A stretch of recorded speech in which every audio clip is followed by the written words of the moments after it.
Ladies and gentlemen, we've just concluded a high-level retreat of the Extended Bureau on Africa Union institutional reforms, and once again, I extend my deepest appreciation to my brothers, the heads of state and government, participating for their insightful contributions and excellent commitment to the Africa Union and to its transformation into a more fit-for-purpose instrument of African renaissance and global positioning.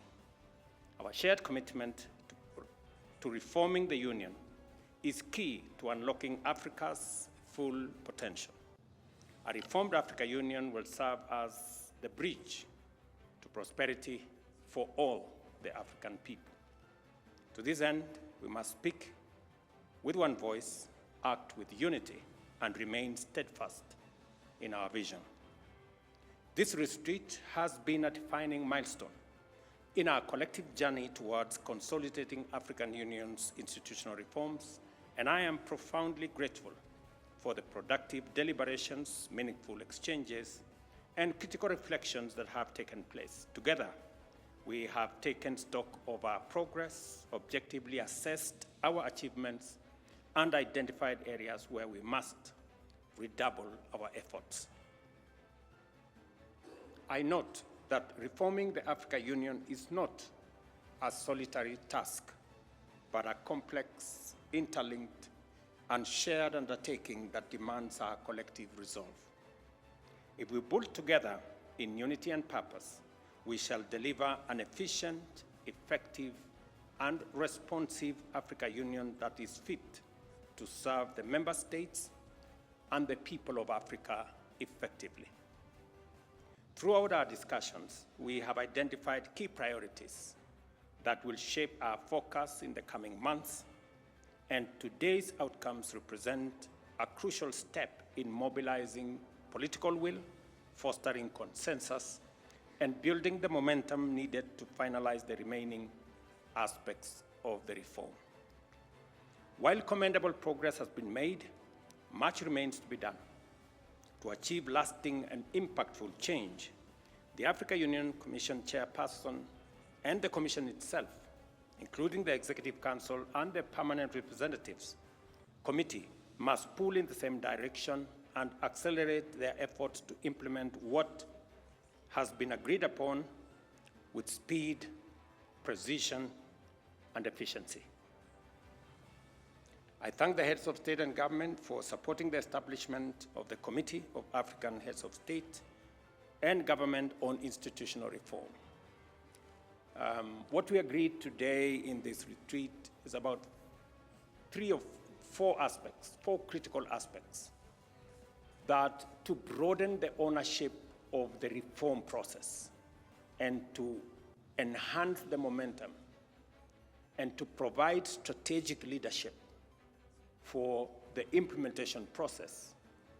We have decided that apart from the champion that was appointed, we need a committee of 5 to drive the implementation of the already agreed reforms of the different agencies, institutions, and organs. Secondly, we also agreed that for a continent with as much potential as Africa, with a population of 1.4 billion people, with the highest resources of energy and natural resources, with the demographic dividend being the youngest continent, a continent that will probably have 25% of the world's workforce in the next 20 years or 25 years, and a continent that will be the largest single market by 2050. With the resources in food production and many other natural resources, it becomes absolutely necessary that stability, peace, and security become a solid cornerstone of the Africa we imagine into the future. And therefore, it is absolutely necessary at this point in time for Africa Union to reimagine rethink, reorganize our peace and security architecture. As things stand today, Africa is a big theater of conflict and, unfortunately, terrorism. And our response has been uncoordinated, under-resourced, and not very well planned. Therefore, we have recommended that a high-level panel interrogate our peace and security infrastructure, including the envoys across the continent, the infrastructure around the Africa Union Commission, the Peace and Security Fund, and also the effects of Resolution 2917 that now makes it possible for African-led peace efforts to be funded by the United Nations with the resolution of the United Nations Security Council.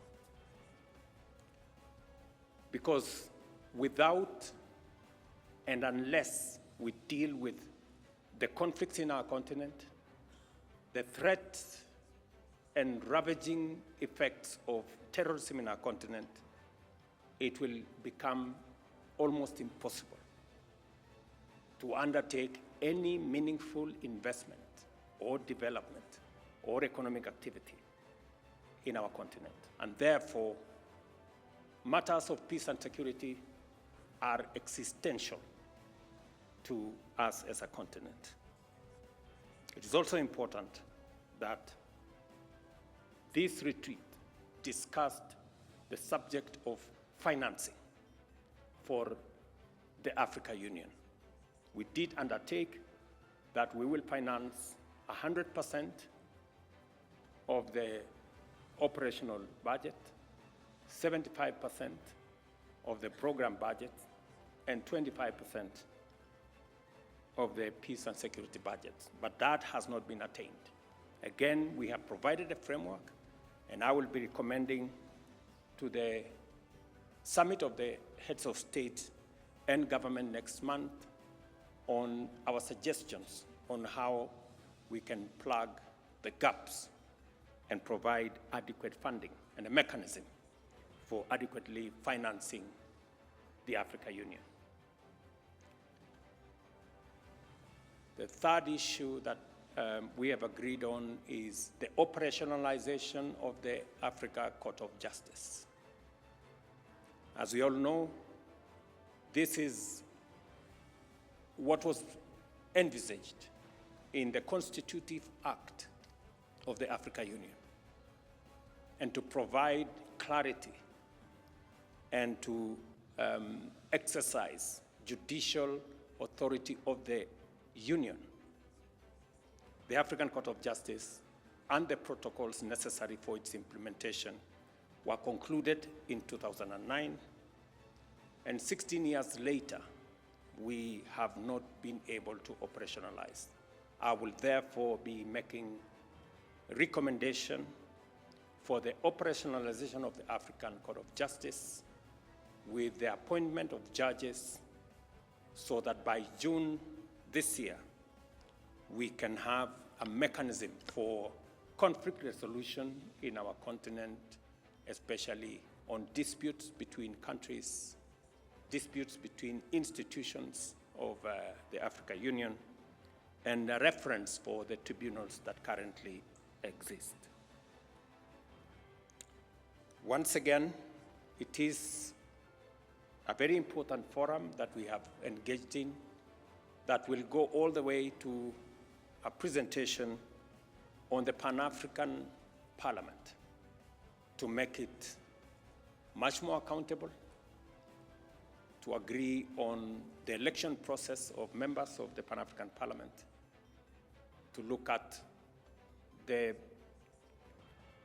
responsibility of the Pan-African Parliament to enact model laws that will serve the greater interest of the continent and support institutions like the Africa Continental Free Trade Area. It will also provide a mechanism for accountability for us as a continent and as a union to hold the executive to account, to hold agencies to account, to provide for a budget-making process, and to provide approvals for purposes of accountability. A fit-for-purpose Africa Union is a necessary imperative at this point in time if the Africa Union has to play the role and speak for the 1.4 billion Africans.